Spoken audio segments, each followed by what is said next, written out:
Good evening. Welcome, Phoenix. Welcome, anyone viewing anonymously. We're back at Dream Daddy tonight. Second day in a row. Weekend streams starting off with Dream Daddy weekend streams this weekend. Woo! Talking. Yeah, just like how loud they play. Oh yeah, they're really fucking loud, the ads.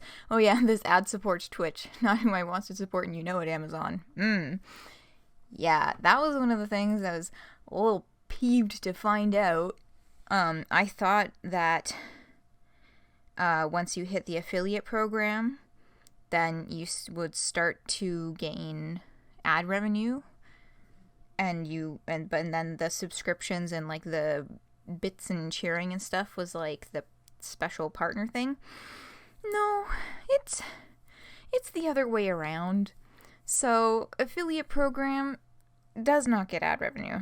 That is only for partners. And I was a little peeved to find that out when I actually qualified for the affiliate program and started looking at the qualifications or the differences between the two, and I was like, oh, well, my thinking was apparently incorrect. What the fuck? So I've got like the bits and cheering and subscription stuff, but not ad revenue. So, anyway, Hugo is the name of the person we're gonna be taking on a nice little date today. Oh fuck, before I begin. Okay, so two cool, hip cool things. First of all, if you are in the Discord server, you will know this already, but if you're not, Fellow Traveler released a set of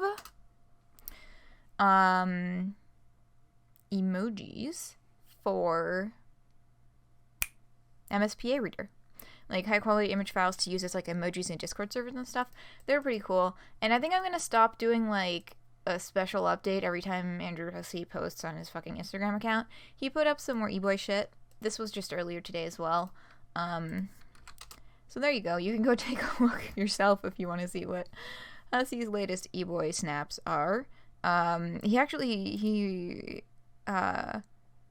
of the sets is him posing with cosplayers and a little cow doll, which I believe is one that we've seen in photos from many years ago.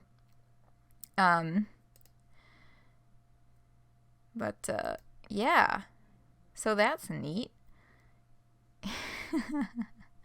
They're good pictures. Go check them out. One letter away from you.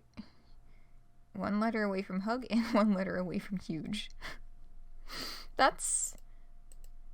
I mean, you're not wrong.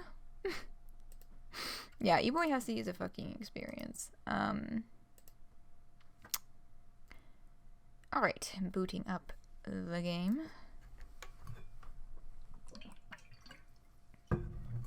Oh, I know the part 9 is still not on YouTube, but it's rendered, and I will start uploading it after stream today. I promise. There they all are. Alright. Give huge hugs. Oh, I see. Oh, that's cute. Whoa, gallery. Where? What? How did I access that? Where did I click for that? How did I get that? Where did that come from? There was nothing in it.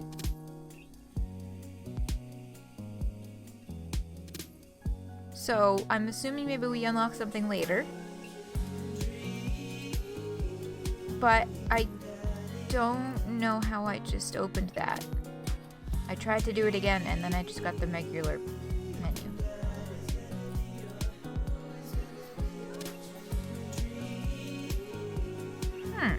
Okay, well that's something to think about later. No, I didn't press anything on the keyboard. I just clicked on the screen to open, because I think normally it's just kind of like click anywhere and you'll get, like, the thing in the middle. But I clicked, like, somewhere on the logo, and it opened up this gallery menu. I was like, what the fuck? Welcome. You've got dads. Special developer shortcut to change time in Pokemon 2? What? Okay, we have Dadmazon. Oh my god. Hi, this is Stephen from Dadmazon. I'm up front with your delivery. Oh, okay, yes, I'll be right down. Wait, no, sorry, I need to put on pants first. I can't find my pants, but I'm wrapped from waist down in a duvet. Are you cool with that? God. I can come back tomorrow. No, wait, I'll be right down. I found some sensible capris. Put on pants. God, if this is a mini-game, I'm gonna flip. I wonder what Jake ordered from Amazon.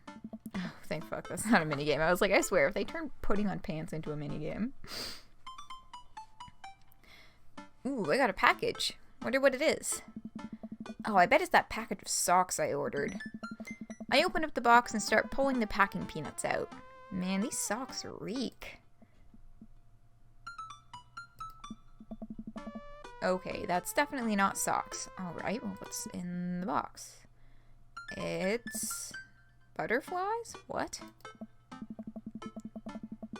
Oh boy, I almost don't even want to know what Amanda was planning on doing with these. Hey, Amanda, your box of dead butterflies is here. What's up? Are you sacrificing them? This was probably supposed to go to Damien's house. What? You ordered butterflies? Yeah. You can order dead butterflies online? Wait, so these aren't yours? No, but I'm definitely ordering some right now. Do delivery people ever sign if it isn't... make you sign if it's an alcohol? Like... I don't know. I think it depends on, like, the value of the package, like, because they have to write how, you know, how much you paid on it for the contents, right? And what shipping method you used. Because, like, certain types of, like, very expensive, like, super fast, either super fast shipping or like super secure shipping or that sort of thing, then they will make you sign for it. Otherwise, if it's very expensive, if you buy something very expensive, then they make you sign for that. Yeah. Because I'm trying to think back, like... Because I've done, like, buying Lolita fashion dresses from, like, places all across the dang globe. But I think they've only had to have been signed for on very few occasions when they came from, like, very far away. But yeah, mostly people just leave it on the porch. But yeah, I think that is it. Those are the only situations I can really think of. And even then, you know, I've ordered some fucking expensive shit. Like, I'll do, like, a bulk order of, like, a bunch of stuff at once from shipping from, like, a website like Taobao, which is essentially, like, Chinese Etsy. They have a lot of really, really great indie Lolita brands on there. And the box is, like, a decent size, but they still won't make you sign for it, or I did have to sign for those. I haven't done that in a very long time. Yeah, anyway, I'm just babbling now. Yeah, I think that's generally the policies, but yeah. Okay. Love you. Yeah, he's just like, why are you so excited about the dead butterflies? I take a look at the box again. Oh, this is addressed to Damien's house. Bingo. Okay. Y'all. I'm not even letting you choose this time. We're bringing the box to Damien because that is the good neighborly thing to do. Okay. giving the box to Amanda instead of giving it to its rightful owner would be just as bad as if we just straight up fucking stole it in the first place. So, we are bringing the box back to Damien on the moral grounds that not doing so would be a dick move. I should take it over to him. I jog over to Damien's house with the box. I pull back his door knocker, but suddenly the door opens. Mr. English, to what do I owe the pleasure? How the fuck is he just always there? It is also a federal crime. Well, I didn't know that it was considered a federal crime, but I think I actually agree with that law. I guess that's just straight up stealing someone's things.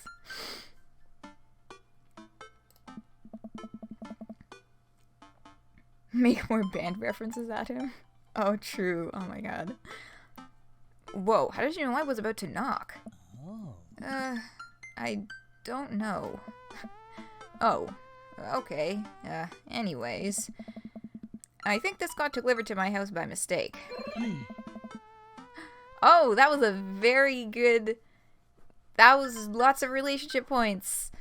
Yay!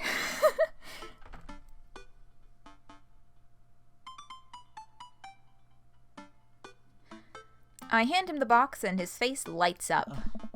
What a wonderful surprise! I was just about to send a strongly worded letter to the courier service about this. Many thanks. Aw, man. Aw, man. Damien. Look, you're wonderful, but you really gotta stop being obnoxious to people who work in public service sector. Like, just please don't do this.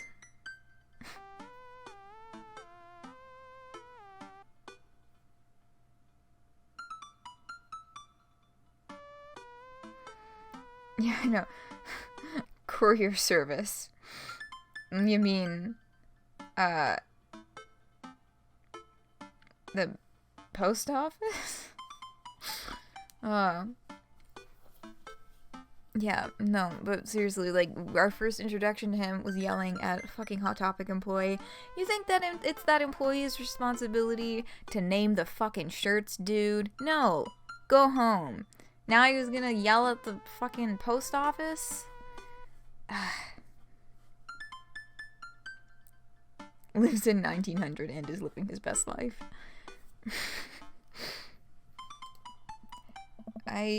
Not to pry, but what are you gonna do with these butterflies? We already did this date. He's gonna put them on pins and stick them up in the library. Would you like to see? Alarm bells ring in my head. This is how you die, Jake English. My god. So, these must be in, like, I guess, like, a random order? And I'm assuming then that the game doesn't do back checks to see who you've been on a date with and who you haven't. Because if you've been on the date with Damien, then you already fucking know what's going on here. Sure. You would wear a cape and a well-fitted vest if you were living your best life. Yeah. He looks fucking good. Like, he's got strong aesthetic. I very much appreciate it. Damien leads me into his study, where he set up some sort of workstation. Above his desk is a wall of pinned butterflies, moths, and beetles. Oh, wow. That's really something, Damien. I'm quite proud of my little collection. You do all this yourself? Of course. I find it rather relaxing. How do you... It's simple. Here, let me show you. These aren't ready quite yet, and they'll need to be rehydrated overnight so they're easier to work with. I have some over here that are ready to pin. Damien takes a seat at his desk while I hover behind him. He picks up a little triangular paper package and snips off the edges. He pulls out an all-black butterfly and shows it to me. Ooh. I'm rather excited about this one. It's a turquoise swallowtail. He gently opens the wings, spreading the butterfly out on the table. The backs of the wings are a gorgeous iridescent green color. Sounds very pretty. Oh, and the pigments on this one is nice too. Anyway, pinning a butterfly is actually very simple. It just requires a delicate touch. First, I'll put a pin through the thorax. Damien slides a pin through the middle of the butterfly and places the butterfly on a piece of styrofoam. He carefully arranges the antenna with the forceps and begins placing paper and more pins on and around it. He does this so effortlessly that it's almost hypnotic. Oh.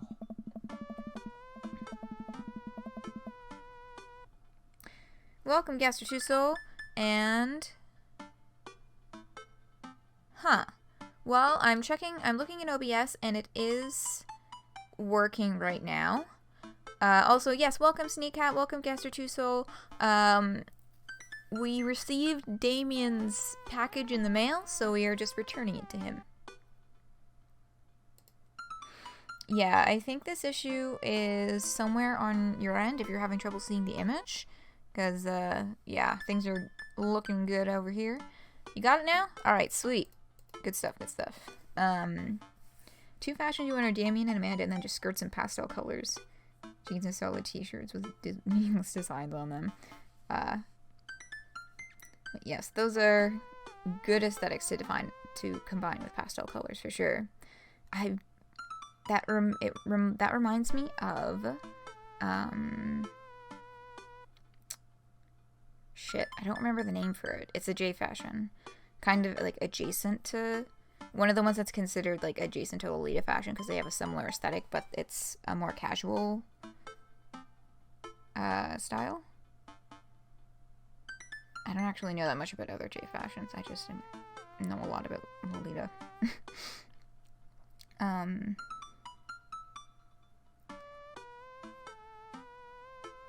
You started to binge along seriously, you're a little tired, yeah. Oh, that's right. Oh, right, and you displayed Hive Swap. Ooh, was that your first time playing Hive Swap? Oh, Breath Player. Sweet. Oh, what was your sign called? Sorry, I feel like I'm asking you like a lot of questions right now. Maybe I should chill, but yeah, that's really sweet. What are J? Oh, when I say J fashion, I mean like Japanese street fashions. There's really big, well, I mean, at least where I am, but there's like local communities all over the place in the West as well. So like, let me find a good example. So the only one, let's see, what's, other than Lolita, what are ones that I know the name of?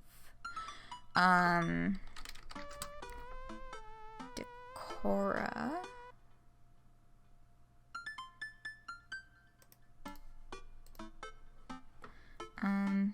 Oh, Scorus, Sign of the Victorious. Ooh. Mage of Void. Let's see. Okay, well, this is just a page with a bunch of articles. And this is like one of the first things that came up on Google, but like, yeah, so that's one that I know the name of.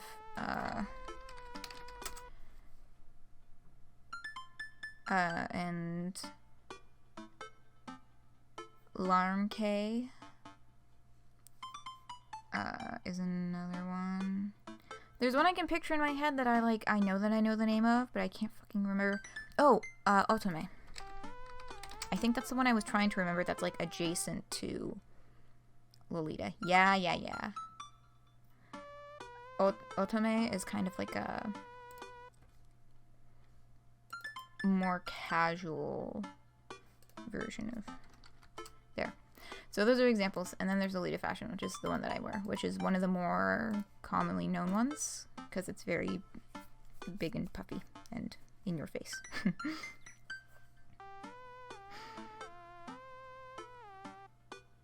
I always wanted to know things. Men's fashion is either dead or expensive. And I'm sure there must be a middle ground out there somewhere in the world, but I am very frilly, so I tend to lean to the feminine side of things, and I've always been... I've always loved the style-savvy games for the DS. I own all of them. But it was like when they introduced men's fashion into that game, I just, like, I struggled with it so much. Even playing The Sims, trying to, like, make outfits for the guys in my games, they all look the same because I don't know what the fuck I'm doing with men's fashion. I wish I did. But it is a weak point in my artistic vision.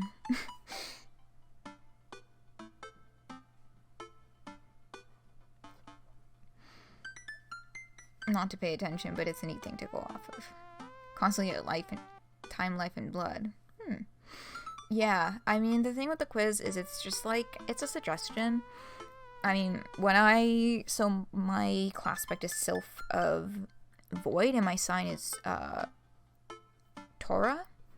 I just read through all of the descriptions and kind of worked through which one I felt like clicked with the most. And even with, like, Torah, like, I'm an Aries, but I clicked with the personality description for Bronze a lot better, so I was like, fuck it.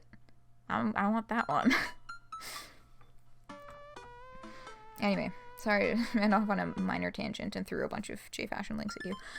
Wait a second, shit. Now I have to put those in my document so I remember to link them underneath. Let me see.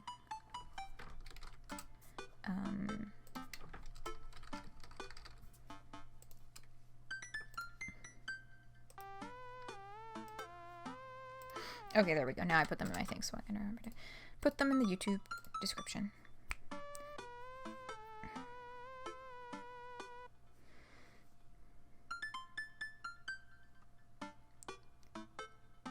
Class Self tonight to Muse. Yeah, it's a really difficult thing to settle on because, I mean, when you're using it to design a fictional character, right? It's like, oh yes, you have the full vision of who this character is, their likes, their dislikes, their strengths, their weaker points, all of their experiences, and you are inventing the ways that they process those and all of this stuff. But with us as actual real people, it's a little tougher to look in the mirror and be like, who am I? Oh, we hope to fuck you're not the time player. Bullshit to deal with. Yeah, I don't know. I know that I couldn't be the time player because I'm not very good at time management. Hence the endless babbling right now. We've been sitting on this screen for like 5 fucking minutes.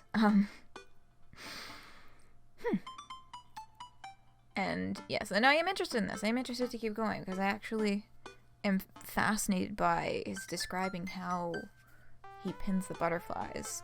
I don't know if I would ever do this work myself, but I know that I definitely want things like this, like decorating my home wherever I end up settling.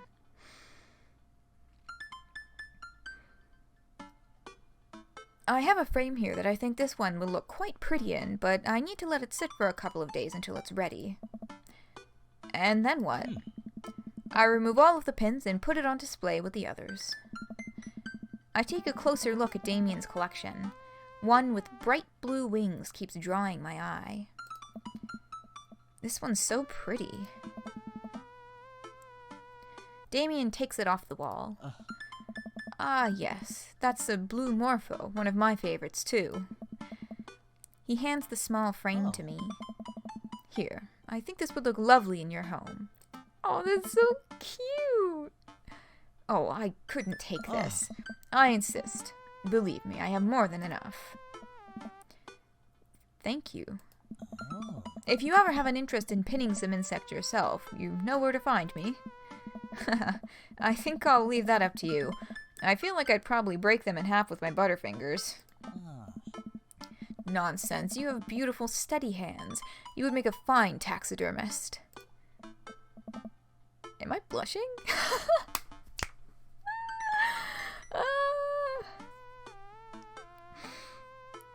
Oh, the most hot take about Homestuck ever. Ooh.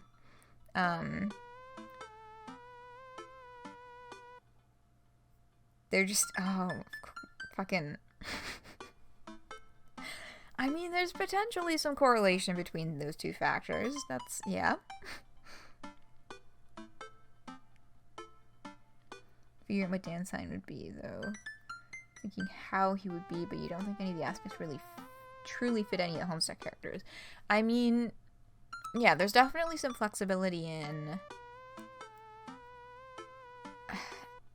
how the traits are individually expressed to the characters, right? I mean, I think that's what the most fascinating part of fucking class spec shit is that, you know, there's so much to explore in how they would, I mean, Optimistic Duelist, Taz, has started again doing more class spec videos. He was doing like Hive Swap Theory for a little bit in there, and then a couple of more anime videos, but he's posted his last 3 or something. 3 of his videos within the last like month or so have been on a variety of different class spec theories. So if you're struggling to figure out for your characters, I think those would be really good resources to look at. He's just put out, actually he just posted another one today that I still haven't watched, although it's a theory that I have read conversations about in his Discord, so I have, like, you know, I'm vaguely familiar with it. It's really interesting. It's very good stuff.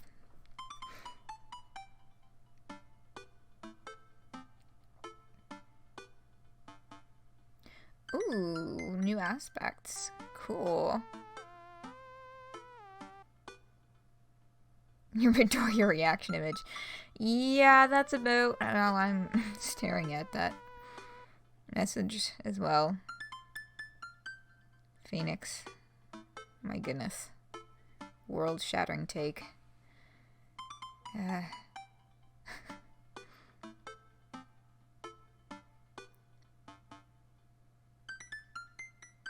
Wait, who did? Who did what? Are you asking about the videos? About Optimistic Duelist's recent videos? Because yeah, he's put out a few more class spec-y things recently that are really good. Okay, let's get back to this, which is getting very gay, and I love it. Am I blushing? Damien walks me to the door and gives me a warm smile as I leave. Do take care of yourself, Jake. Thank you for allowing me to share my odd little hobby with you. Yeah, the videos. Yeah. Wait a sec. Oh. What is your realization, Phoenix? Okay. It's only 11:30, so we can just... Kanaya is the sylph of space. Hugo time. But yeah, Kanaya is sylph of space.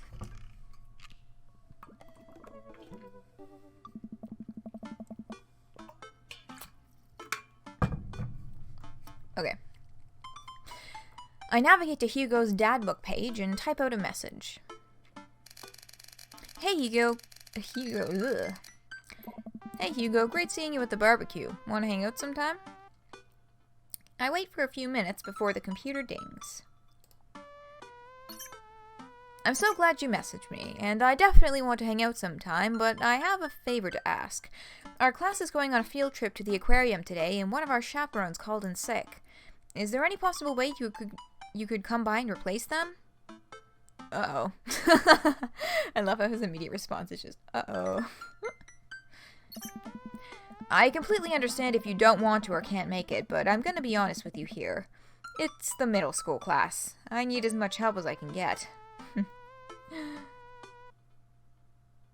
You're scared about what you're typing? Kings are usually kind and selfless to others, but can sometimes be hard on themselves. You refuse to believe they're both... Oh, I don't know. I think your theory is falling apart, Phoenix. I think about it for a moment. Man, that's a lot of screaming kids that I'd be accountable for. And they're in middle school. Arguably the worst age to be. Amanda silently trudges into the kitchen and pours herself a bowl of cereal. Morning, Amanda. Morning, Pops. Hey, how was middle school for you? Bad, but nobody likes middle school. It's 3 years of bad acne, crying, and being generally terrible. Everyone sucks. No self-awareness. It's just a bunch of hormonal teenagers locked in a gross old building for 40 plus hours a week, doing long division and starting fights over, I don't know, pizza day? Top 40s pop? Middle schoolers should be avoided at all costs. What was your middle school experience like?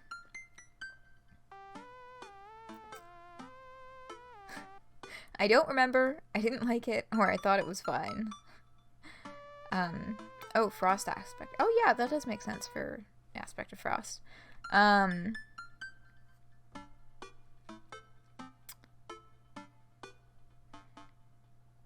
So, God, you fucking hate long division. I have not done long division probably since elementary school. Actually, I might have had to do it in high school. I probably had to do it in high school. You love calculators. Yeah. Yeah, I don't know. I mean, I can do... Yeah, because no one likes middle school. Yeah, middle school is kind of like a really weird concept to me because we don't really have middle school in Canada. I mean, like, okay, I'll speak from my experience since I've only lived in one part of Canada. Southern Ontario, right? Or I think most of Ontario. Oh, Ontario? I don't know. Northern Ontario is practically a different province. Just like, speaking from experience with spending time up there, it's a bit of a different culture. In the same way that there would be between states. Anyway, babbling. We have elementary school that goes from junior kindergarten, senior kindergarten, and then grades 1 to 8, and then high school is 9 to 12. And that's like... That's how our school system works. There's a couple of middle schools in Toronto, and I don't understand why. But generally we don't really have middle school here, so I think about it as being a separate thing, and I'm like, oh. I mean, like, what grades even are middle school? Is it like... It's like grade 6 to 8? Like 6, 7, 8? Right? I think that's it.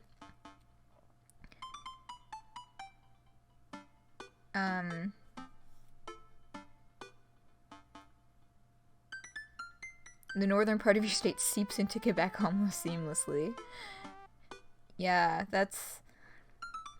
Oh yeah, that was the other... I think the other thing about where specifically I was staying in northern Ontario was that it was close to the border.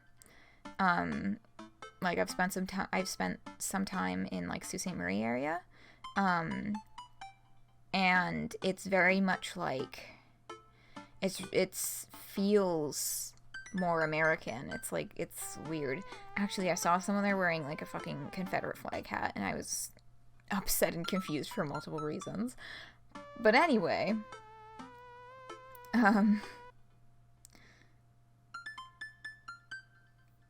oh, only grades 7 and 8 are middle school? 6 used to be, but mostly not, at least where you are. Okay. It's, like, really weird to separate specifically only 2 grades into an entire separate school. I don't understand the point of doing that.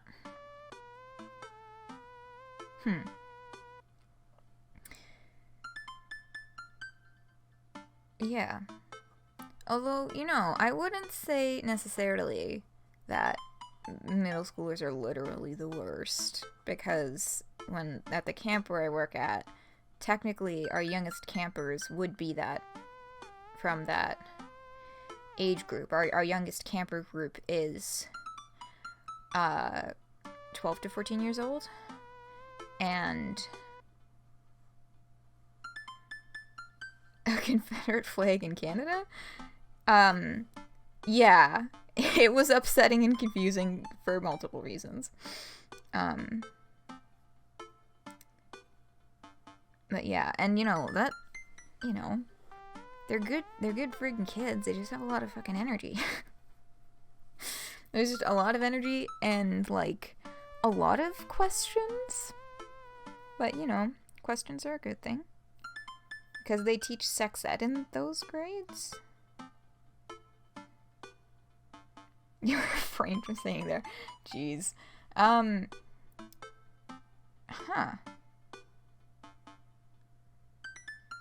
Yeah, that's a really odd place to specifically put that distinction in.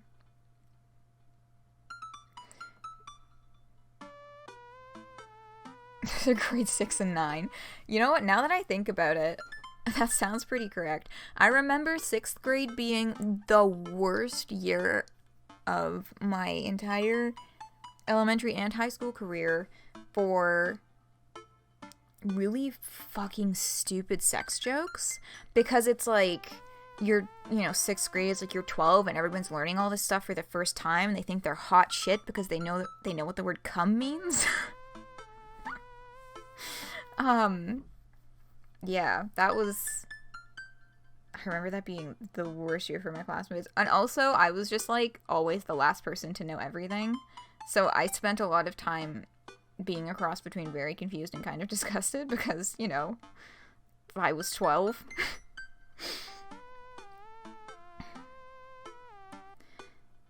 But yeah, no, your gastrotussals, your,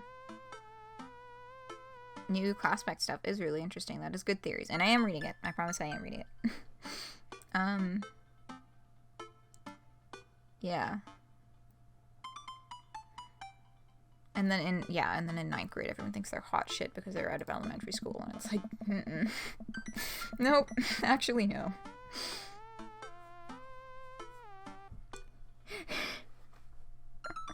Immediately makes you do a double take. Yeah, yeah, sixth grade was a wildly unpleasant year for me.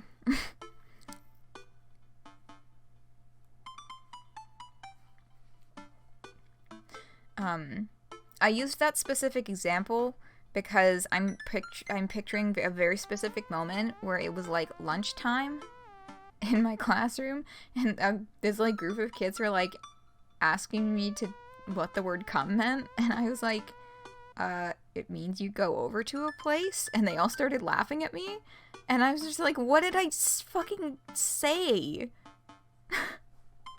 Like, I just didn't fucking know. And they all started laughing at me, and that is why I used that specific example. Oh yeah, that was also where I ended up having a really interesting conversation with my mother, because these guys started teasing me because they're like, we told this kid you had a crush on him and he had a boner, and I was like, what the fuck is that? So I just like very innocently asked my mom what the fuck a boner is. That was 6th grade was certainly a year that happened, and I'm glad that it was like 10 years ago at this point.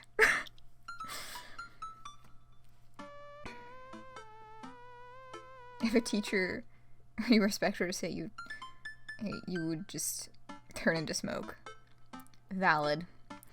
Okay, anyway. Got distracted by middle school because, I had my first crush in middle school and I'm still bitter about it. Alexis Stuggs, you hurt me and I'll never forget. What'd she do to you? I stare off into the middle distance, remembering the 24 hours that we dated and the 3 times we held hands between class periods. Then I remember the bitter betrayal, her leaving me for Arnold Birmingham, him making me eat dirt in front of her. Oh, ouch. I don't want to talk about it. See? Middle schoolers are reprehensible. Wait, why are you asking me about middle school? Oh, Mr. Vega requested my help to chaperone his middle school class to the aquarium. Just wanted to know what I was in for. You get to go to the aquarium? Are you kidding me? Huh?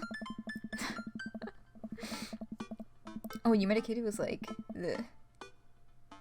It's like that.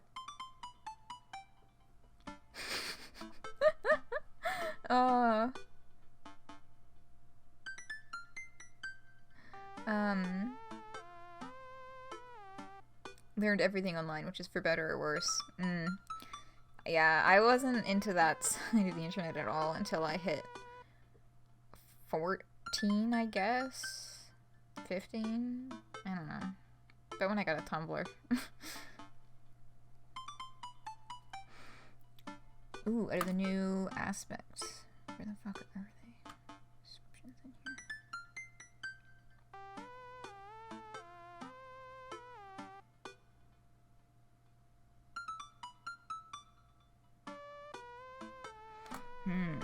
I don't know. I always end up overthinking this sort of stuff, and I spend far too long thinking about it.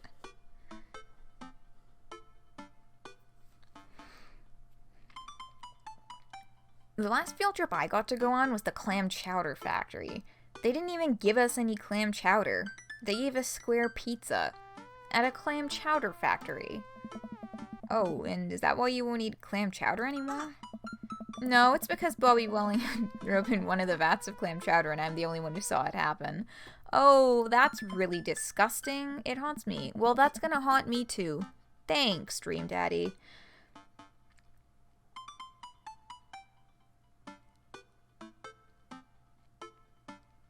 Dodgeball. Oh, jeez. Oof. Yeah, I just was generally a late bloomer in like all aspects. I was just 1 or 2 steps behind my classmates in terms of like all aspects of like social stuff. Kept up with schoolwork, okay, but social things,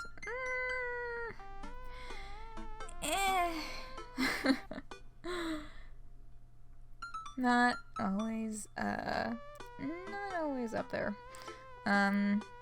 Right, let's leave that story firmly in the past. Anyway, you should just do it. Mr. Vegas sounds like he could really use the help. Plus, you get to hang out with cool fish. Amanda, I get kind of weird about aquariums. The ocean makes me nervous.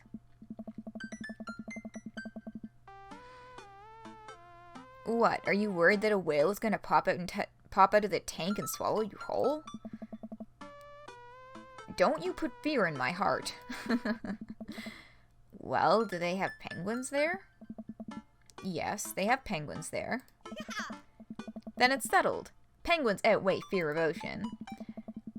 I sit back down at the computer and let Hugo know that I'm available. He tells me to meet him at the aquarium and gives me the address. I grab my keys and kiss Amanda on the forehead before I head out. I arrive at the aquarium to find that the school buses have beaten me there. Preteens huddle around their teachers in small groups, yelling at each other and goofing off. Every teacher looks like they're at their wits' end.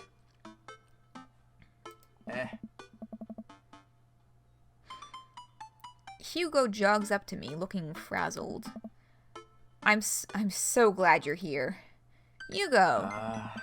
It's been a debacle all morning. We're short-handed and most of the kids won't stop screaming. I'm sure you know... Oh, okay, yeah.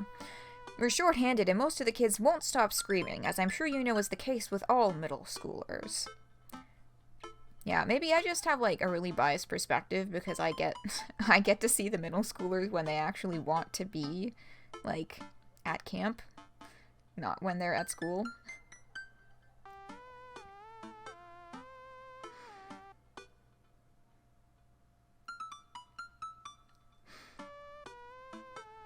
Last field trip, you went to the maple syrup factory, huh? Oh, homeschooled at the time. Cool. Yeah. That's neat. What? I don't even remember what the last field trip I went on was. Because I have not done any, like, field trips with my university. I think, like, I'm so mad. My art history class last year, there was an exhibit downtown that was relevant to our course that a group went to go see, but it was, like, they went to see it at the same time as I was having another class and I didn't get to go. What was my last? We didn't really do like a senior field trip at my high school. I'm really trying to think here. God. It might have been going to see a Shakespeare play when I was in, like, 10th grade. Or was that 9th grade? Jeez.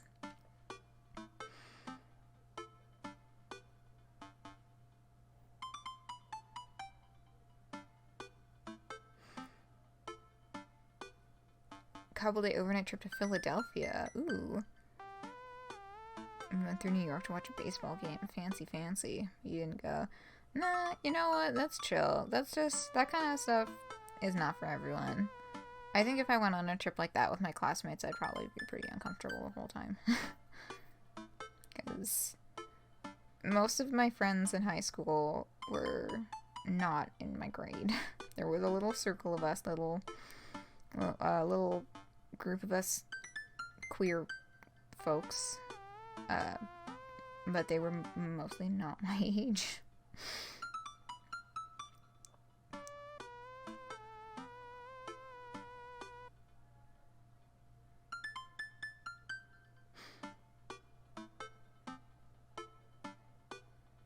Brings kids to visit colleges.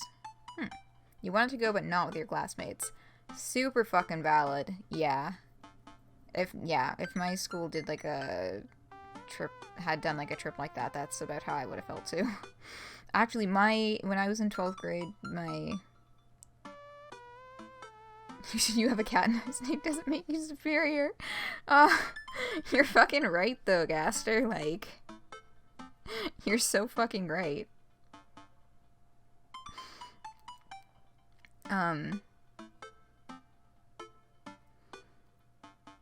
Yeah.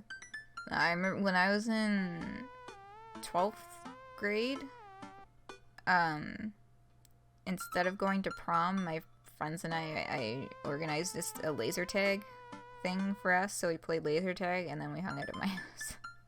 But we did laser tag in formal clothing, which I warned the laser tag place about, and they were okay with, so... You know, boop noodles, a good boop noodle. That's so cute. Yeah.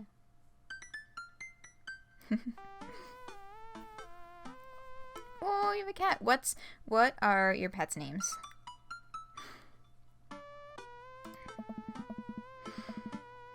I lived through Amanda at 12. I'm all too familiar. Great. Well, it's you and me chaperoning a group of 10 kids. They're over here. 1-to-5 ratio? Y'all, you're good. It's valid as fuck. It was nice. It was good shit. That's probably one of my best memories from high school.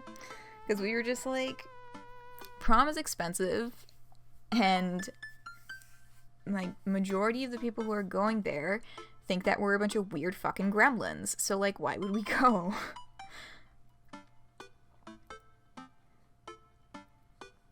Your cousin made your snake a flower crown out of clay. That's so cute. Your snake's name is Jake and your dog's name is Hagrid. Oh, I love that. Yeah. I had a dog and her name was Heather. We had to put her down in February, so that really sucked. But she would have been 12 years old in May, so she had a long, good life. Named Fenris? Fenris like the Dragon Age guy? Ooh, Fluffy! Because he just flops everywhere and randomly comes up and cuddles. It's so cute!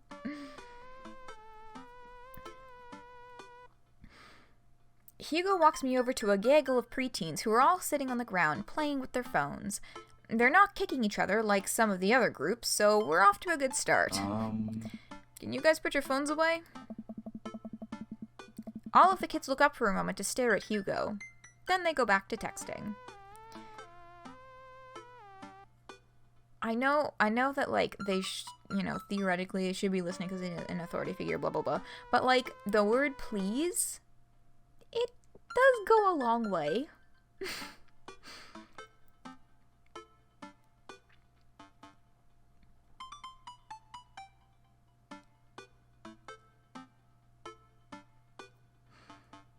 Oh, a cat named Agitatorhynchus, because he knows the Latin scientific name for lynx.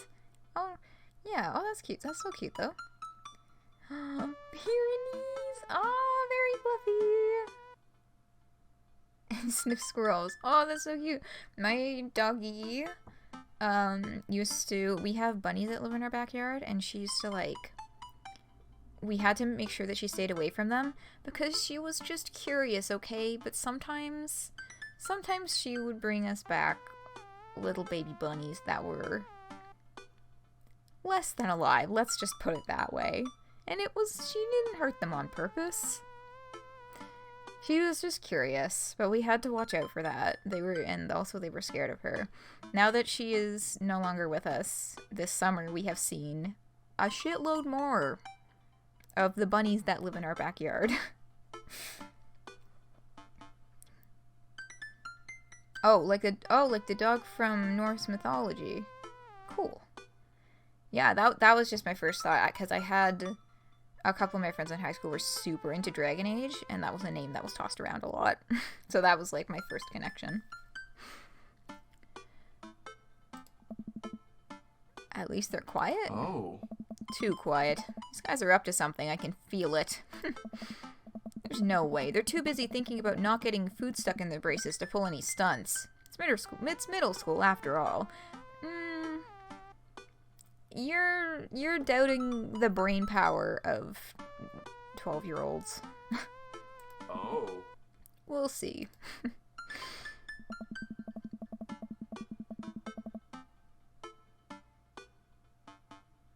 Oh, you called it Sasquatch.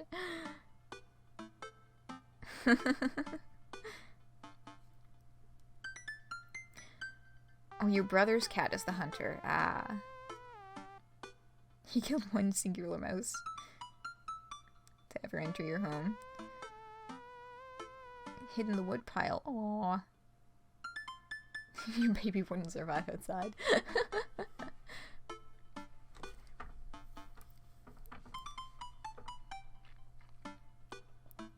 The classes start filing into the aquarium, and Hugo hands out a massive stapled packets of paper to each kid. These are due at the end of the field trip. Yes, this will be for a grade. No, you can't borrow a pencil. You could at least let them borrow a pencil. Now you're just... The kids collectively groan and grab the sheets from Hugo. What's in the packet? Honestly, it's just busy work so that the teachers can have a moment's reprieve. I think one of the questions asks them to sit quietly for 10 minutes to think about the Great Barrier Reef. Teacher hacks. I like that. Wait, I thought you were an English teacher. What does the aquarium have to do with books? Oh. We just did a unit on the old man and the sea. Nothing quite like introducing kids to the futile perseverance of the human spirit by making them pet stingrays. Oh. It gives us time to check out some of the exhibits as well. Come on, they have a phenomenal selection of tropical fish. I mean, like, getting to go to the aquarium after reading a book about some fish stuff is a pretty decent reward for finishing a unit. I think that's a pretty cool way to make things fun and keep the connection. Hugo should have 17 pens on him at all times. Yeah.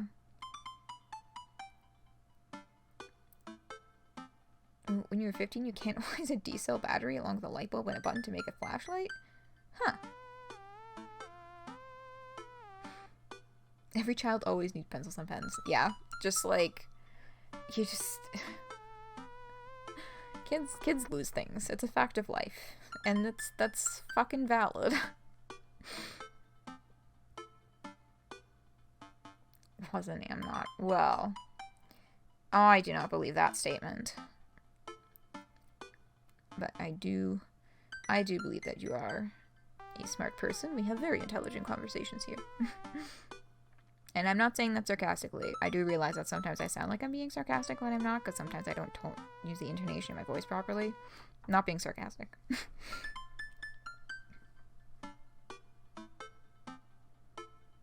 Hey, you don't have to have been a fucking inventor to consider, to be considered smart. Many many ways of expressing that. Hey, I didn't do shit like that either. I just fucking drew all over my parents' walls. And look at me now. Oh god, I'm graduating university this year. Anyway. Woo! It gives us time to check out some... Oh, I read that one already. While the kids sit on the floor and pretend to do their assignments while they text, Hugo and I wander over to a large tank filled with brightly colored fish.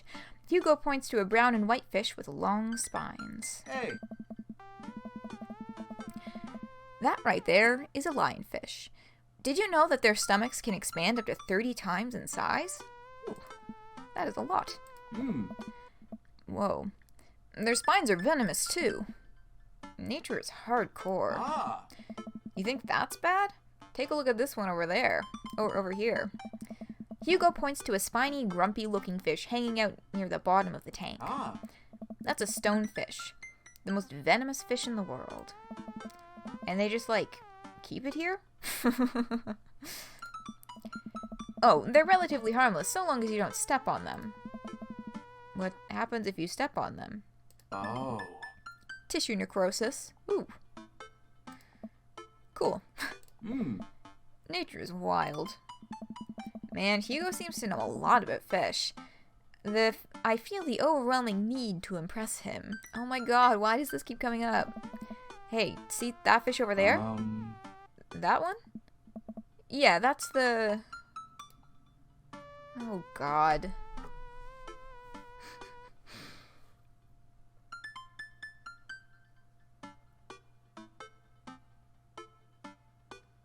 Oh, 12th grade level by 5th grade, and then 12th grade so depressed you could barely focus long enough to read it all.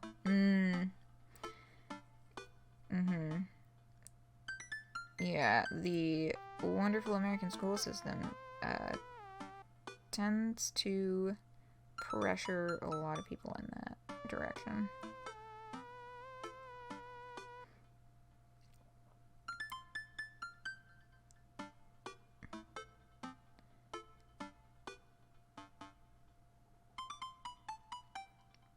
D&D character, your wisdom would be higher than your intelligence. Thought you were a genius. Yeah, there's a lot of, like, weird posturing around, like, finding genius children when they're young or whatever, and, like, all this. It's a very strange culture that we built around that in a way that, yeah, that, like, really puts a lot of pressure on kids young, and that, you know, makes it so that it's not an uncommon thing to have, you know, the situation that you just described, right? That you're feeling.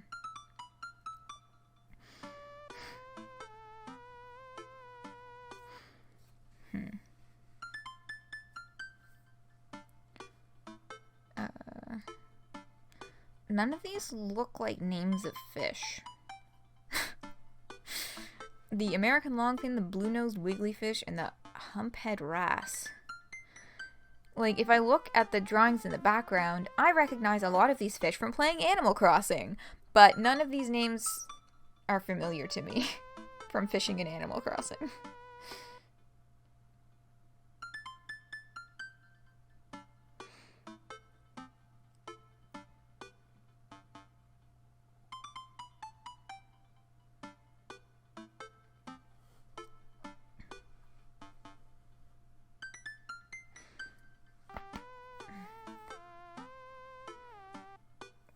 I don't think you'd have anything 0. I don't think any one person would have any 0 stats. That's a harsh judgment. But good dexterity. Yeah, I'm like, yeah, I have fucking arthritis in literally every joint of my body.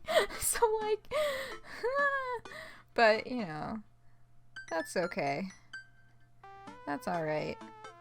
I don't necessarily need to not have arthritis in order to be a therapist, which is, I'm working towards, like, an art therapy with my education.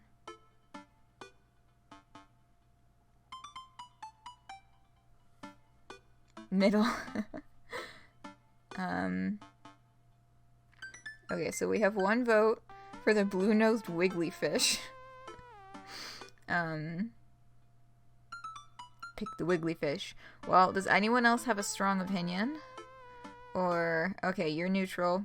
Gaster, do you have a strong opinion? Just want to make sure everyone's opinion is accounted for. And otherwise we will pick the wiggly fish. I'm just gonna have a sip of water for a minute.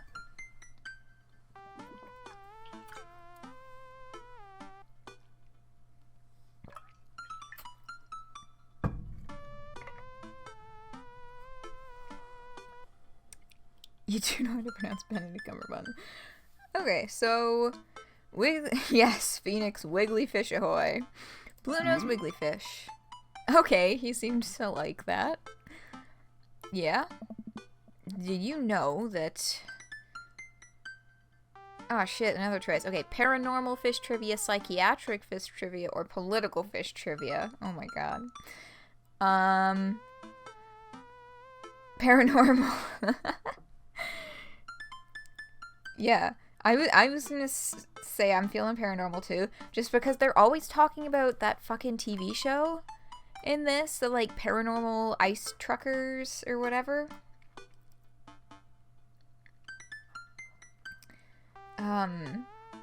Any other strong opinions? Or is paranormal our a good option? Mustard flap.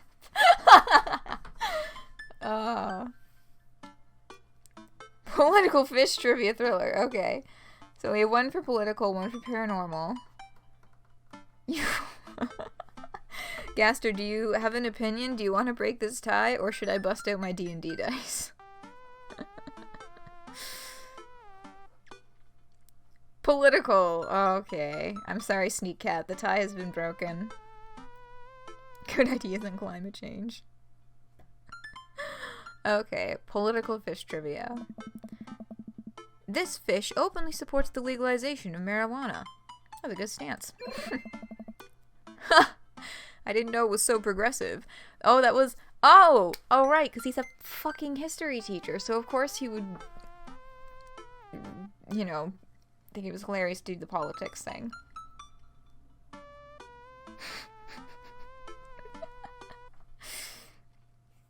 Yeah, I kind of forgot that I was counting my own vote. I was, like, leaning towards paranormal, but also kind of neutral. Hugo has bad taste?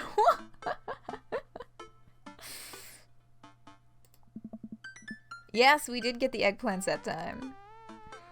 Times are changing, man. Oh. Wait, are you serious? Oh my god.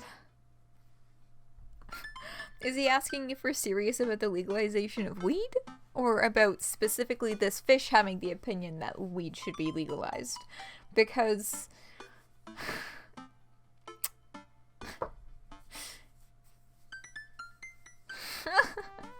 Horny for the fish. No, no, no, no. Okay, so, Sneak Cat votes absolutely not. Any other strong opinions before I just, say that we are not serious about this?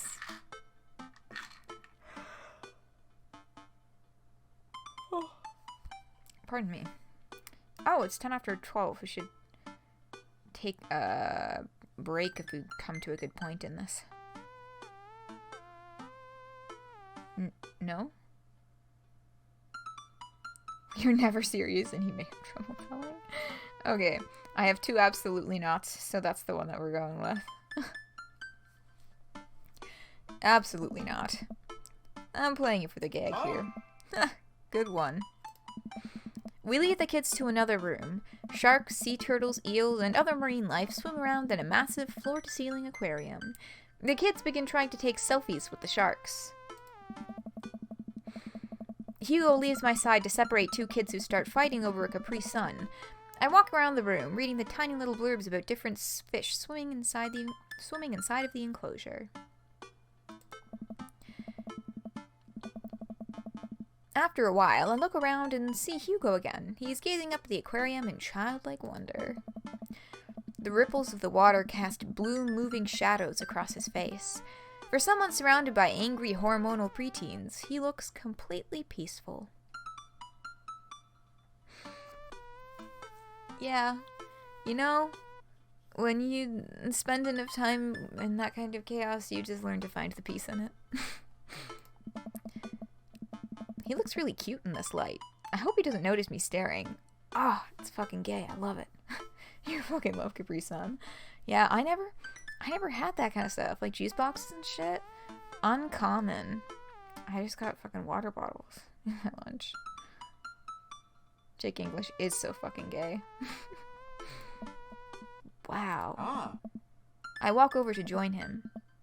Beautiful, isn't it? Oh my god. Okay. I'd rather stare at you. We can learn a great deal from Mother Ocean, or are those two sharks kissing?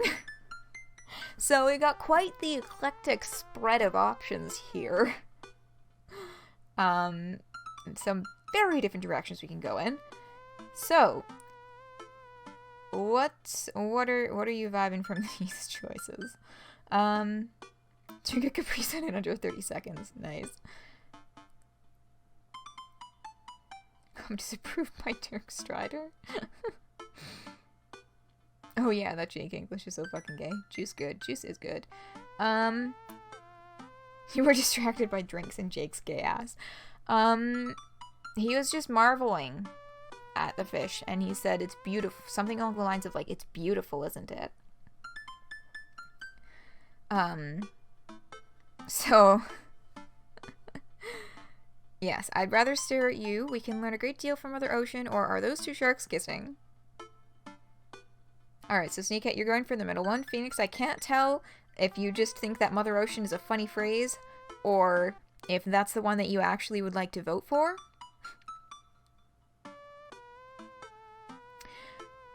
Wow, you're taking that line way over there, Gaster.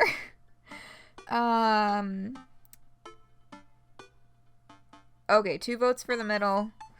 2 out of 3 is majority. We can learn a great deal from Mother Ocean. Yeah, I'm a little nervous that I'd like to stare at you was like a little too forward, especially since he's in a professional environment. Your gay came out of the blue. A great many mysteries lie in the ocean. It truly is fascinating to be able to observe it in a setting such as this. Okay, more eggplants. We're doing good on this one. That's a very astute point, Jake. We stand together for a moment, admiring the wonders of marine life. Okay, the game just auto-saved. So if we load, here's the autosave there, so we can load up from there. And we're gonna take 5 minutes and then come back. Chat's a little horny today. Yeah, there's a lot of that going on in chat today.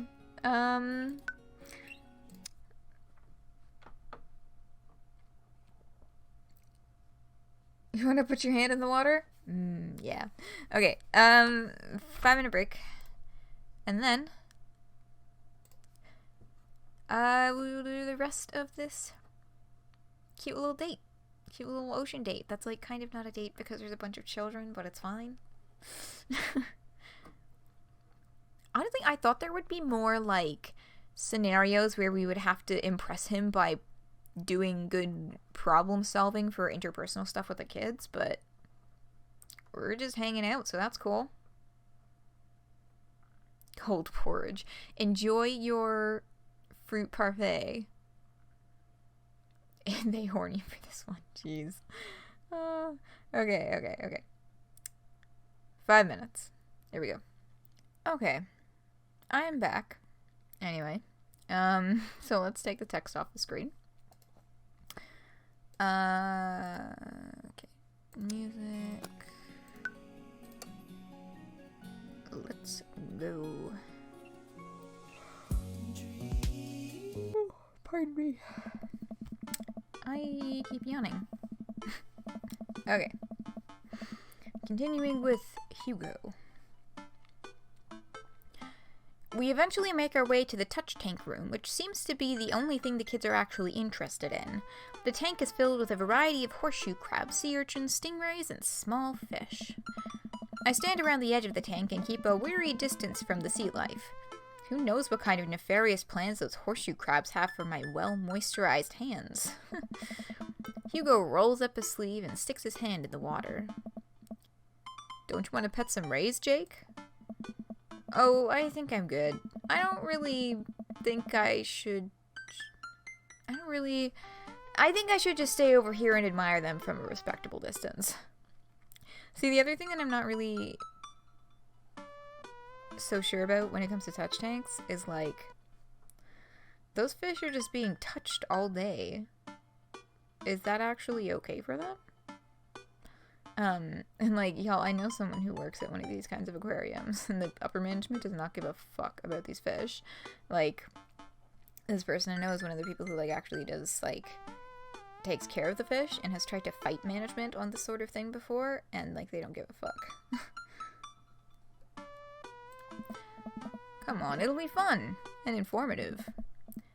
Don't make fun of me, but I'm scared to touch them. I get weird when there's no glass separating us.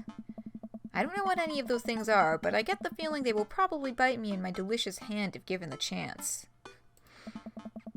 Those fish are probably in hell. I mean, like, yeah, like, that doesn't sound great to just be poked and prodded all day.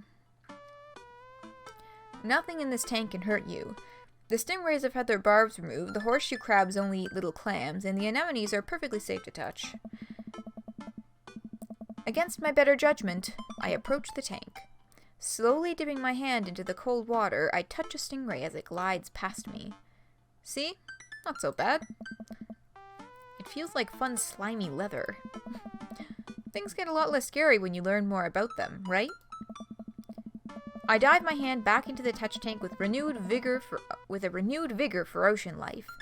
I poke at some urchins and feel the hard carapace of a horseshoe crab. My hand brushes against Hugo's as we reach for the same anemone. I pull away, blushing. Yeah, that's the gay shit. Hugo smiles at me. Hey, you're supposed to be touching the fish. Oh, like, is he, like, low-key flirting, or... Sorry, I just get a little carried away Wait. That girl over there looks suspicious. Why is that? Oh. Are backpacks usually that wet? Hold on. Okay, so either something is leaking in there, or... somebody did some stupid shit. Susan, get back here! Hugo runs after a middle schooler and catches her before she can make it to the exit. Wanna tell me what's in the bag?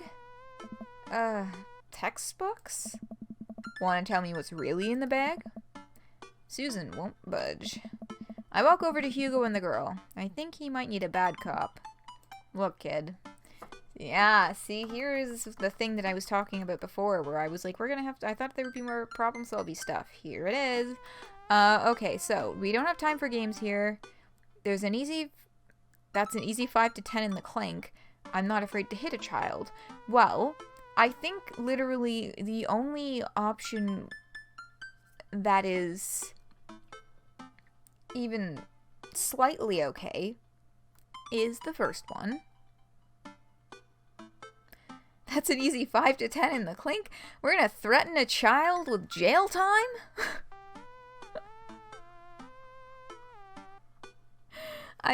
My opinion is that threatening children with jail time is not nice. Oh yes, and the bottom one is...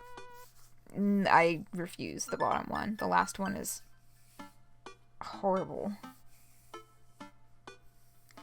I know, right? All of them are so aggressive. Like, you can be bad cop without threatening a child with jail time. Or threatening to, like, physical violence. Like, oh my god.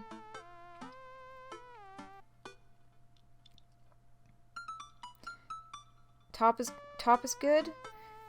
Yeah. I just be like, if I had to bad cop this situation, I would just be like, look, your bag is sopping wet, and we all know, your bag is, like, literally dripping sopping wet. We all know that something is going on here. What is up? You know, just be straight up with, like, I see what you're doing. You're not hiding it well. Just please. We don't have time for games here. Whatever it is, it goes back in the touch tank. Now. Oh, and Hugo like that. You're not a teacher. You can't tell me what to do. Yes, well, I am. Can you please put the bag down? Next time we won't say please. Come on, Jake. You don't have to... You've done your job. Nick a fish? I mean, like, that's what we suspect. Because all we know right now is that her bag is sopping wet, dripping with water.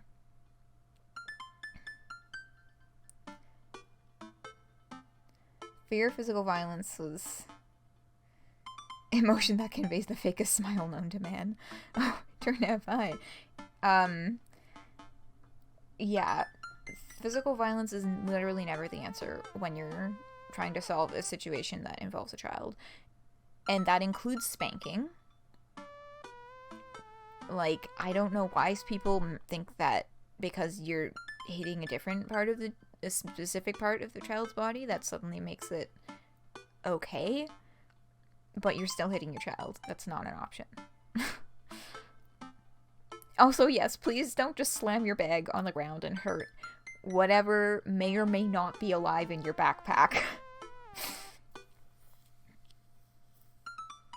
Yelling a lot before. Yeah, I had a mix of, like, one half of the parent duo did a lot of yelling, and the other half of the parent duo was, a teacher. High school teacher, and who was, and, you know, was very good at her job, and did a little bit calmer problem-solving methods.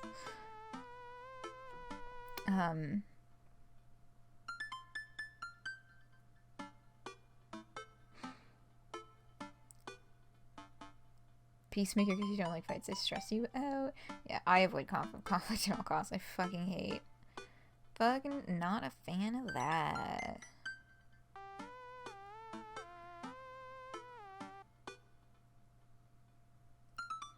Okay, yeah, that is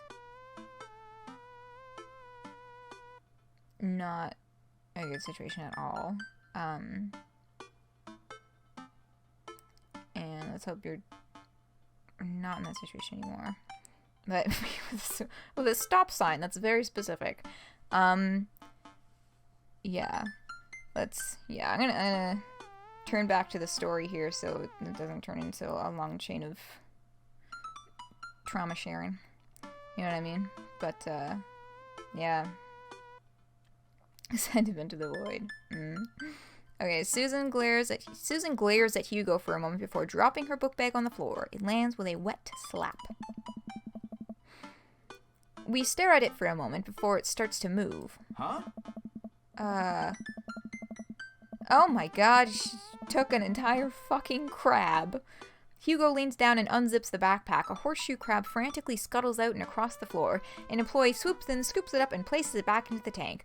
See, I would think that the employees would be a lot more involved in this whole situation, like with an organized tour and all that, so I was kind of surprised that there weren't more employees mentioned as being around, you know what I mean? Or, like, they didn't talk about them going on an actual tour or anything, because usually when they have big school groups in, they do, like, the tour thing. Like, they don't just do the tourist thing where they just show up and walk around on their own.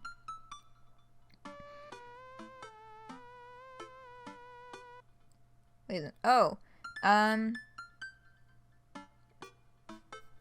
what's it called? Oh my god, words. 1 second.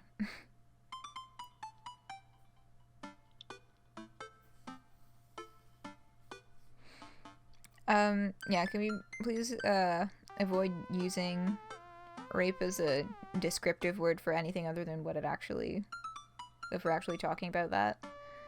Yeah, would prefer if we keep that outside of jokey context. Thank you.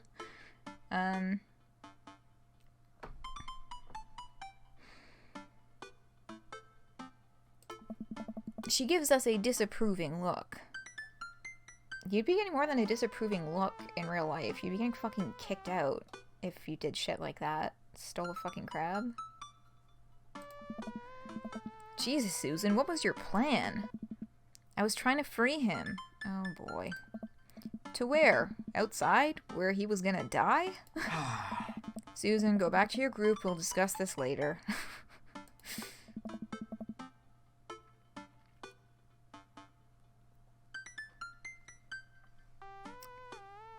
Yeah, I think base boosted is definitely a good alternative descriptive word for that one. Because that's generally what they mean when they use that kind of thing, right? It's just base boosted to the point of being a little physically painful to listen to.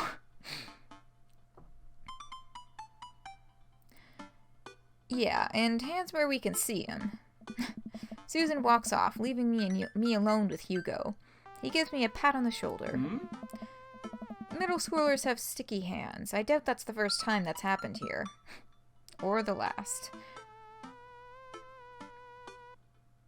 Yeah. It's all good, Gasser. Just in the future, if you do a little switcheroo there, it'd be a little bit preferred. Yeah, they would have been fucking kicked out immediately. If, like, that would have been, like, the end of this field trip. In the next room, we see a variety of smaller tanks. Sea urchins, tiny fish, and a rainbow of beautiful underwater plant life surround us. Look over here. Hugo points to some Sosum? That's a typo.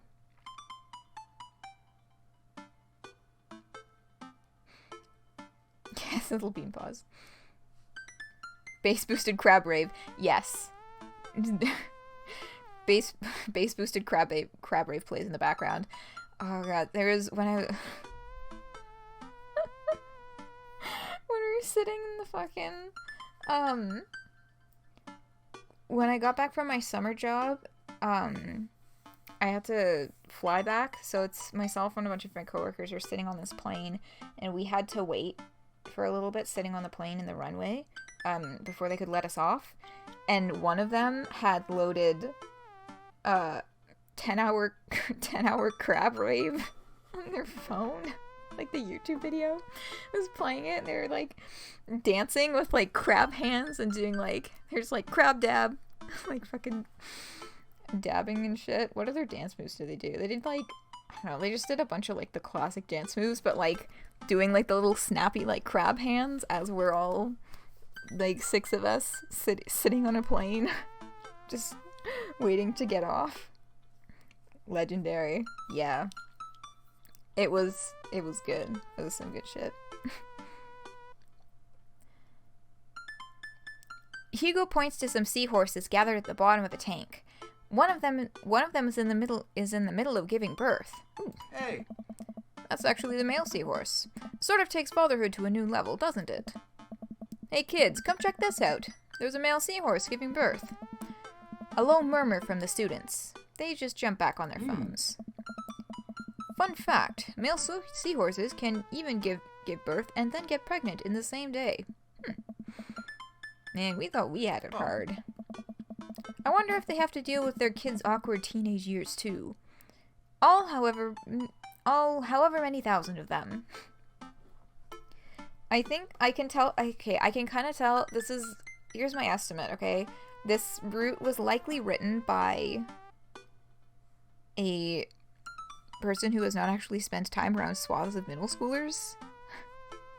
Because I think that there would be more interested parties than that. There'd be at least a few people who'd be like, what the fuck? I don't want to see that shit.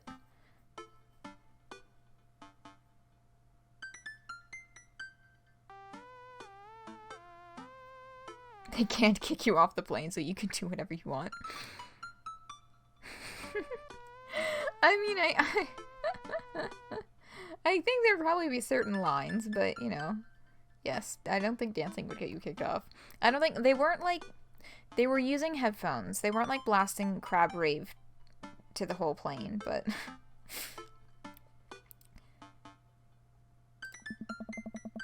You seem to know a lot about marine life, Hugo. Oh. It's not really my specialty, but I do make a point to learn as much as possible wherever I can, or whenever I can. I think that learning shouldn't end when you leave school. We should challenge ourselves to find out more about the things we don't understand every day of our lives. Yeah, because if you stop learning, I don't think you'll ever be able to grow or change as a person. Good point. But I still don't trust the ocean. We'll get there. We finally make our way over to my favorite part of the tour, the Arctic exhibit.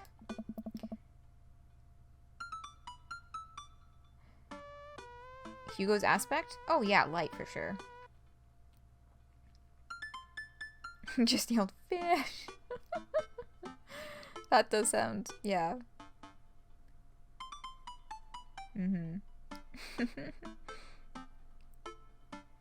Class? I don't know shit about class. I gotta learn more about that. Do we get to see the penguins? Oh. Yes, we get to see the penguins. Hell yes. Penguins! That's cute.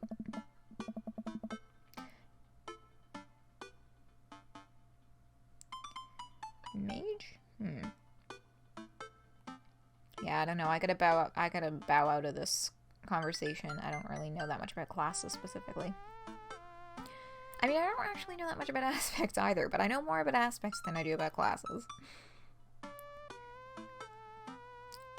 Our group of kids run around the exhibits.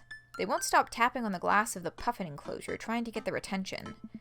For at least a few moments, the teachers, chaperones, and students alike seem to be having a great time. What was I so worried about? This isn't too bad. You literally just had to stop someone from stealing a fucking horseshoe crab, dude. What? Hugo suddenly grabs my arm. Oh my god, there's a student in the penguin enclosure. What? How does that even happen? Like, where the fuck are the staff in this building? Where the fuck are the staff? Boston Aquarium? You crashed one of their interactive wall computers. Oh no! Yeah, I've been to the Ripley's Aquarium in downtown Toronto. It was really beautiful. Wait, just kidding, it's very bad. The moment they were saying how good it was, I was like, something's gonna go wrong again, isn't it? Is it one of ours? It most certainly is. Molly Henderson, Susan's friend. You're gonna steal a whole fucking penguin. That penguin would probably peck her fucking eyes out before letting itself be stolen. I look over to the penguins and see a determined-looking kid crouching behind a rock. She's hiding just out of sight of one of the employees. Over on the side of the enclosure, I see the door to the exhibit ajar. Was it unlocked this whole time? Like, that's fucking negligent on the employee's part to leave that door unlocked. We gotta stop her before the staff sees and bans our school for life. Hugo looks around. I'll create a distraction. Look, they should have banned your school for life already when someone tried to steal a fucking horseshoe crab.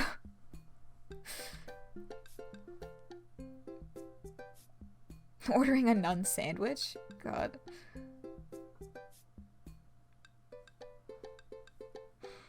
Hugo runs towards the puffin exhibit and addresses the entire room.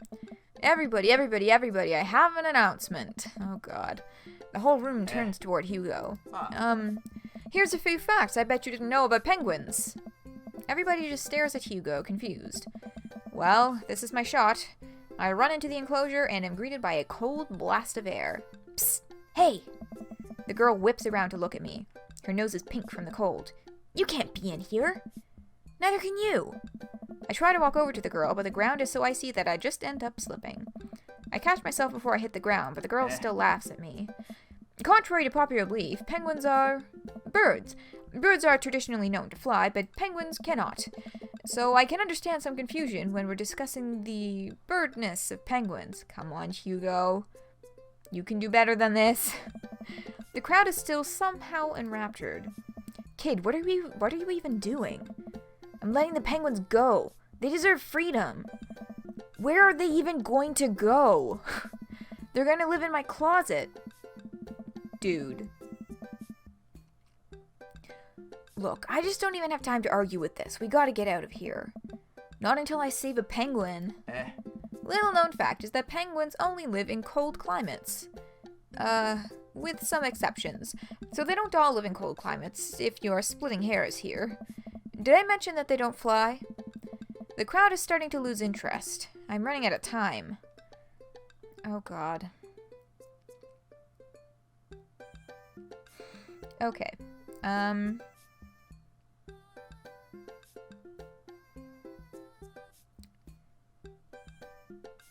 Ooh, ouch. Same receptor foot. Let me know when it's over. Okay, so I am only waiting for 2 votes from chat then, for the time being. Lay down the law, try to relate to her, or bribe her. What are you all feeling? I'm feeling my approach would be to try to relate to her and be like, I know that you want to help the penguins. I know that this seems like it's not good for them, but you know, these penguins are they're used to captivity. They won't survive in the wild. Your back just popped. Death is near. God. But also, yeah. Also, bribes have the potential to work. Okay. Here. It is dice time. Odd number, the top one. Even numbers, the bottom one. I mean, odd number, the middle one. Even number, the bottom one. Yeah. But relate to her is good too. Well, that was an odd number anyway. That was a 9. What die is this? A D10? I think it's a D10. So, we'll try to relate to her. I love her closet though. Aw. I know. It's, I've done a lot of, verbal gymnastics through these sorts of situations where it's like, I'm just trying to do the good thing, or whatever. I really want to do this. I think this is the right thing, and I'm just like, I don't know. No. Try to relate to her. I think back to the time I released all of the feeder mice from the pet store. It was a disaster. I was 6, but it was a disaster. Molly, you know, life can be cruel. Not a good start. Money. Give me money. Whoa! I will give you $20 right now if you will leave with me. No! That's not... You are just being like, here, you are in power right now. You don't have to ever listen to me ever again. Like, you're just... Like, if you ever want that kid to listen to you ever again, you do not give in to their fucking asking you for money. Granted, he's probably not going to chaperone any more field trips anytime soon, but yeah, that kid is not going to fucking listen to you anymore. I mean, I hope that, like this shit might even transfer over to her trying to get money out of Hugo.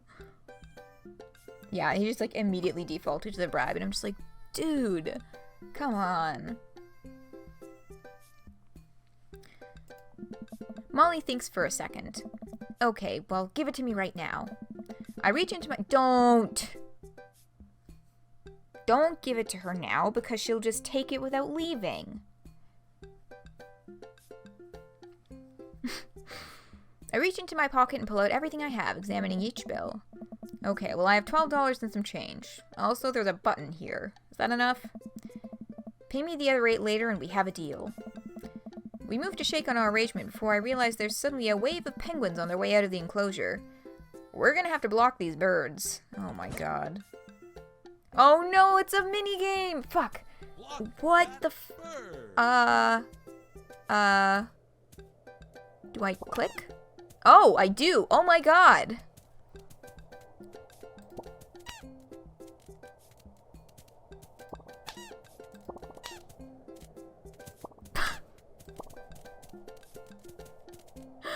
What the? What? No! No! Get out! Get out! No!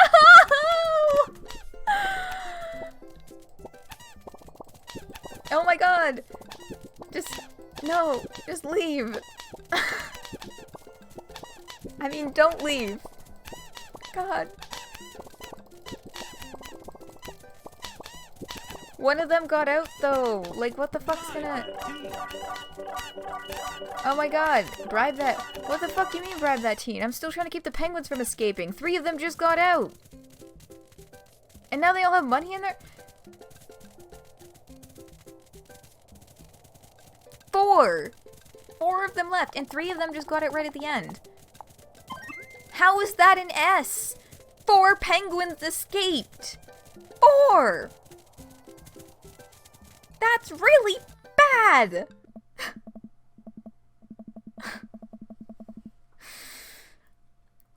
Whew, glad that's over. Just in time, too. Looks like Hugo's wrapping up his diversionary penguin speech. And that's why I think that penguins are one of the best animals in the world.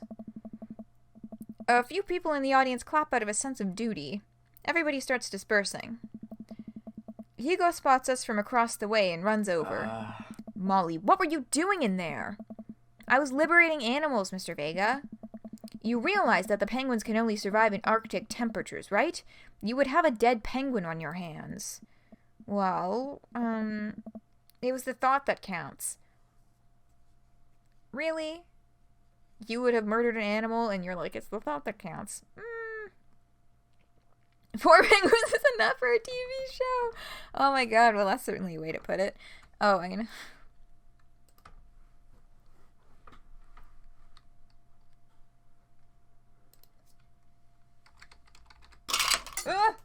Fuck. I just knocked over my D&D dice. It's fine.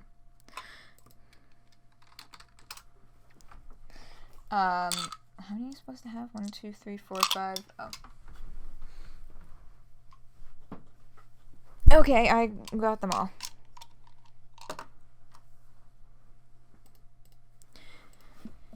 No, Molly, it wasn't. Molly turns to me. You owe me $8. Huh? What? Just... I'll pay you later, kid. Molly runs off towards Susan, I suppose so that they can compare animal thief notes. You're not off the hook, Molly. Jake, did you just bribe a child? I bribed a child. I don't know what she's talking about. You can't play by the rules when there's penguins on the line. Base-boosted penguins of Madagascar. Oh, God. Oh my God, that is what the reference! The fucking Penguins of Madagascar show! Oh my god. Yeah, I know. Just straight up being like, I bribed a child. Honesty is the best policy. He just fucking... Sorry, I'm just trying to put my dice away.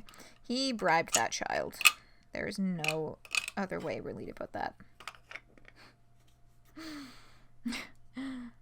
I bribed a child. It was the only way to get her out of the exhibit. I'm not proud of what I've done. I'm not proud of it either, or my penguin facts lecture, but at least we got her out. Okay, so there was still a positive response at least. Let's just get through the day and get out of here. With the day finally coming to a close, the whole field trip is ushered through the gift shop and we make our way back out to the school buses. As we leave the aquarium and the kids load onto the buses, Hugo pulls me aside. Hey, Jake, thank you so much for helping out today. You're a lifesaver. It was no problem. It was actually kind of fun. Let me take you out next time to make it up to you. You like cheese boards? I love cheese boards. I'm all about cheese boards. There is nothing on earth more satisfying than a good cheese board. I'm thinking about the last one, personally. Yeah, I noticed that there are no negative opinions here, and I'm guessing that's because we already know it has been it was an assumed character trait that we learned from the art gallery visit, that our player character likes cheese.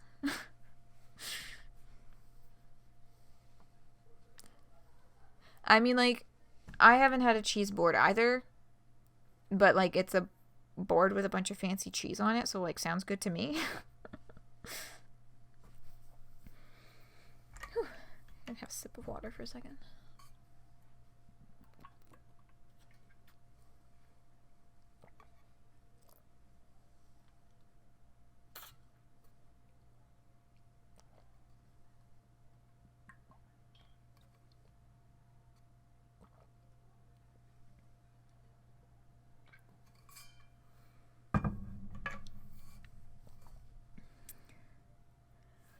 Yeah, nothing on earth is more satisfying than a cheese board.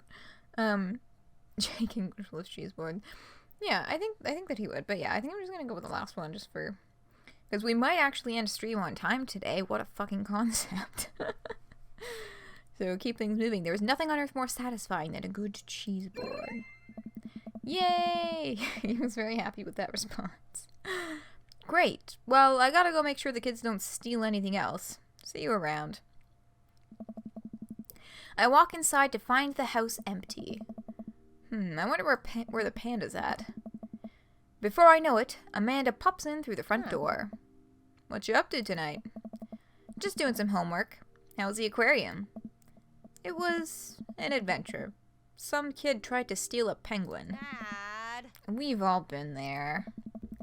I had to run in and grab her before any of the employees saw. You got to go into the penguin enclosure? Did you steal a penguin for us? Sound cats make when you wake them up. Oh, that's true. It is kind of like a purry noise. Amanda, no penguins were stolen thanks to the valiant efforts of myself and Mr. Vega. It was nice getting to spend some time with Hugo, though. I'm surprised he helped complete a covert op. He's usually kind of a what? Kind of a stick in the mud? He's actually pretty cool. I had a good time with him. Alright, too much adventure for me today. I'm gonna go rest my eyes. You mean take a nap? There's a difference. You'll learn when you become a father. Date complete. How'd we do?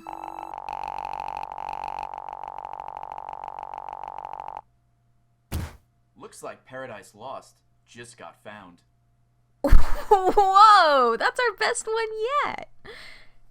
Damn! An S! That means that we did, like, everything right. Sweet!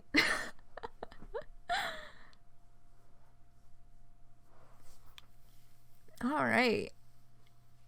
Why is bowling on there? Is that because of the fish game? The penguin minigame, or what? But the scales on the side are bowling, grill dad, Colin. The name Colin. Why? And why is it such a full meter? Confidence, fish, and clam chowder. But, yeah. Shit, that's fucking cool. We never got an S before.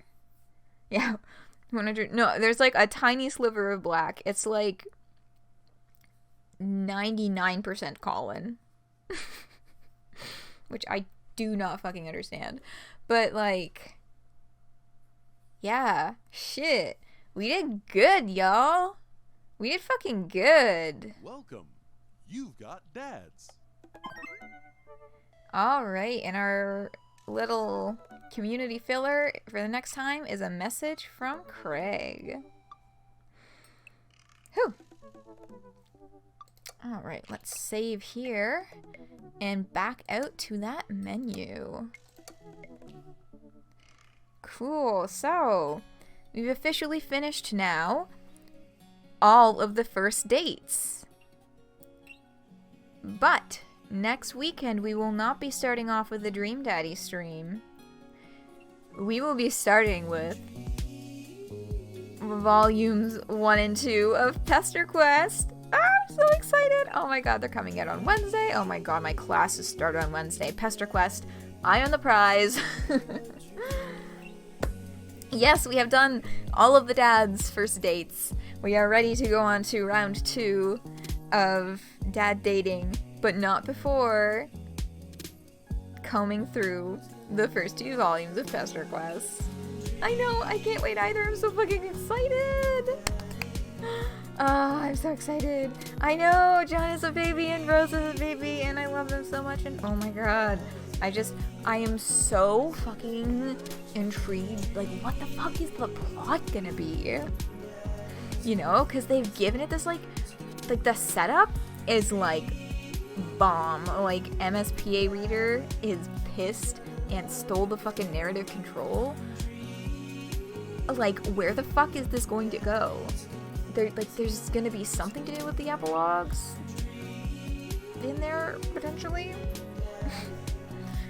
I mean, not potentially. We literally see the cafe that's based off of the Earthsea Cafe from the Candy epilogue. But, like, make you very happy and you're excited for Baby Homestuck. Yay! I'm glad that they make you happy. But yeah, it's like, I'm so, Mom said it's my turn in the retcon timeline. Yes, MSP Reader just becomes God. Yeah. Also, like, the mystery continues. What the fuck is MSP Reader? Because I just kind of like audience stand-in, must be human. But then it's just like, not from these parts. Don't know what's up with humans. I'm just like, okay, cool. Or just general history of MSPA Reader, because it was really vague all through Friendsim. Like, they like, stole a rocket ship?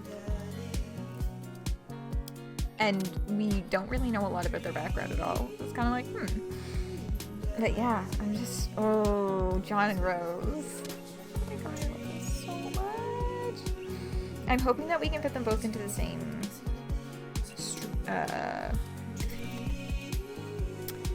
stream. Like, all in one day. Because I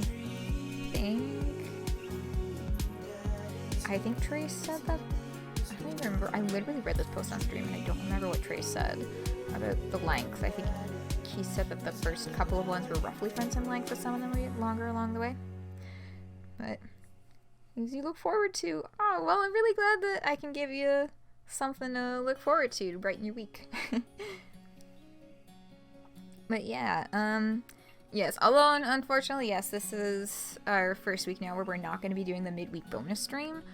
Just because my school schedule is doing funky stuff, but weekend streams, PESTERQUEST, it is happening. Oh my god. Yeah, so PESTERQUEST is going to be the first stream.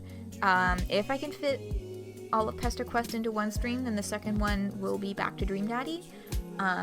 If not, then both streams will be PESTERQUEST and that will be that. We just won't do Dream Daddy for one weekend, but that is not the end of the world. Dream Daddy can wait. PESTERQUEST is new and exciting, oh my god. Alien John Egbert. MSP Reader is human. John Egbert is the alien. Right. Alright. Well, I'm gonna end stream on time today for the first time in like a couple weeks. Alright. Thank you all so much for joining me on this fine eve.